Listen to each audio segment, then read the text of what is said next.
Who is the best example of, you either die a hero or live long enough to see yourself become a villain? My dad. He was always against the law in our neighborhood.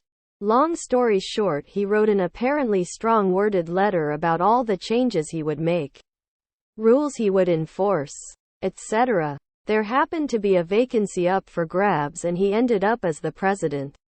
Now he walks around the neighborhood bitching about everyone else's yards. Benedict Arnold. He was possibly the Continental Army's best battlefield general, and he led the Americans to victory at the pivotal Battle of Saratoga, where he was wounded. Had he succumbed to his wounds, the Northeast U.S. likely would be covered with statues of the man. As it was, he stewed over the lack of recognition of his greatness and eventually sold out his country to the enemy. Now, his name is synonymous with treason. Going to go for a historical one. Nero started his reign with 5 great years, probably down to the influence of Seneca and co., with the Quinquennium Neronis, and ended his life declared public enemy number 1 and having to have his slave do the deed for him.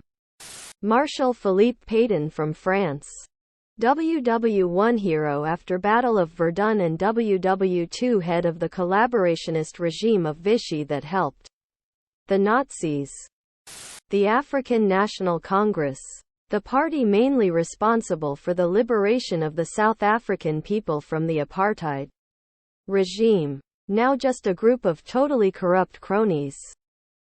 Chrome vs. Explorer. People forget, but Chrome was once viewed as the heroic frontier market breakers. I just hope Firefox will die a hero. Which celebrity should just go away? Every time I read an article about Ezra Miller, it sounds like some of the most crackhead shit ever. Any celebrity that's a product pusher and controversial at the same time. We shouldn't be talking about them anymore. All the ones from Epstein's flight log.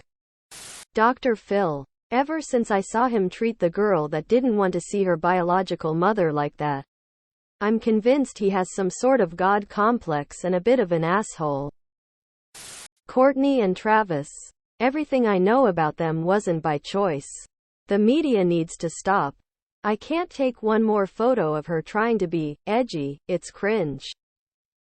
Anything Kardashian. Men of Reddit, what shouldn't men be judged for doing? Interacting with kids. Especially younger kids, the majority of men aren't pedophiles. Taking the sudden wide step to free our balls from sticking to our thigh. Complimenting another man. Seeking help. Seeking support with mental health. I grew up in an environment where this wasn't okay. But in adulthood I very much needed help working through things and didn't have the tools or understanding to do it alone. Subscribe, my brothers.